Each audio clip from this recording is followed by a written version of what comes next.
নমস্কার বন্ধুরা, আরও একটা নতুন ভিডিওতে তোমাদের সকলকে জানাই স্বাগত। এই ভিডিওতে আমরা অনিরুদ্ধ থাপা এবং আনোয়ার আলীকে নিয়ে আলোচনা করব।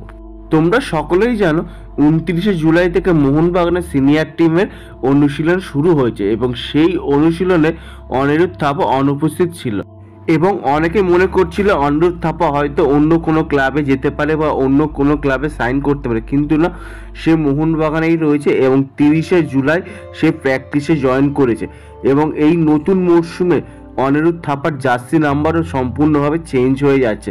আগে সে 7 নম্বর জার্সি গায়ে মাঠে নামতো বা খেলতো, কিন্তু এই মরশুমে অর্থাৎ আসন্ন যে মরশুম আসছে সেই মরশুমে তাকে আমরা 6 নম্বর জার্সি পরে খেলতে দেখতে পারি এবং কালকের প্র্যাকটিসেও তাকে 6 নম্বর জার্সি পরেই আমরা প্র্যাকটিস করতে দেখেছি এবং 7 নম্বর জার্সিটা কে পরবে এই মুহূর্তে বলা সম্ভব নয় বা এই মুহূর্তে কোনো রকম আপডেট নেই যে মোহনবাগানের 7 নম্বর জার্সিটা কোন প্লেয়ারকে দেওয়া হবে বা কোন প্লেয়ার সেই জার্সি পরে খেলবে, সেই ব্যাপারে কোনো আপডেট বা খবর নেই এই মুহূর্তে।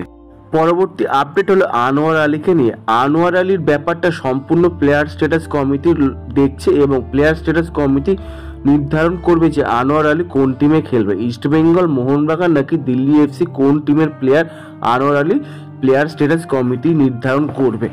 এই মুহূর্তে যেটুকু জানা যাচ্ছে যে আনোয়ার আলী কোন টিমে খেলবে সেইটাই নির্ধারণ হতে পারে 2রা আগস্ট, অর্থাৎ এই শুক্রবারই হয়তো সেই বিষয়ে আমরা স্পষ্ট একটা ধারণা পেতে পারি। তবে সেই দিনই হয়তো ডিক্লেয়ার নাও হতে পারে, তা আবার সেই দিন ডিক্লেয়ার হয়েও যেতে পারে।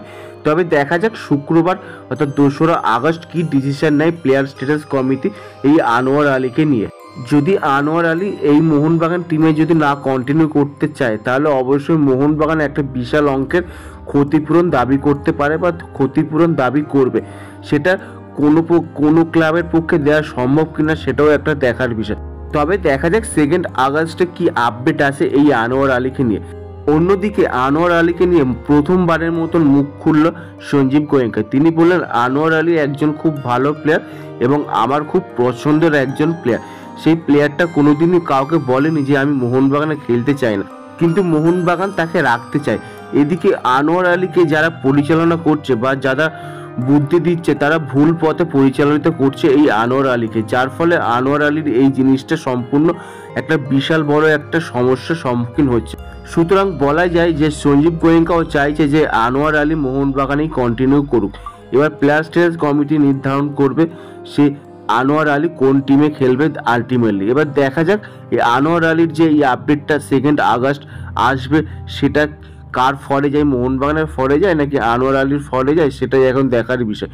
তোমরা অবশ্যই কমেন্ট করে জানাও আনোয়ার আলী কোন টিমে খেললে তোমরা বেশি খুশি হবে, মোহনবাগান, ইস্টবেঙ্গল নাকি দিল্লি এফসি। যে টিমে পাঠাবে সেই টিমে খেললে আনোয়ার আলী আরও ভালো খেলতে পারবে। তোমরা অবশ্যই কমেন্ট করে জানো। এই ভিডিওটা এই পর্যন্ত যদি ভালো লেগে থাকে তাহলে অবশ্যই লাইক, শেয়ার আর কমেন্ট করো এবং অবশ্যই চ্যানেলটিকে সাবস্ক্রাইব করো।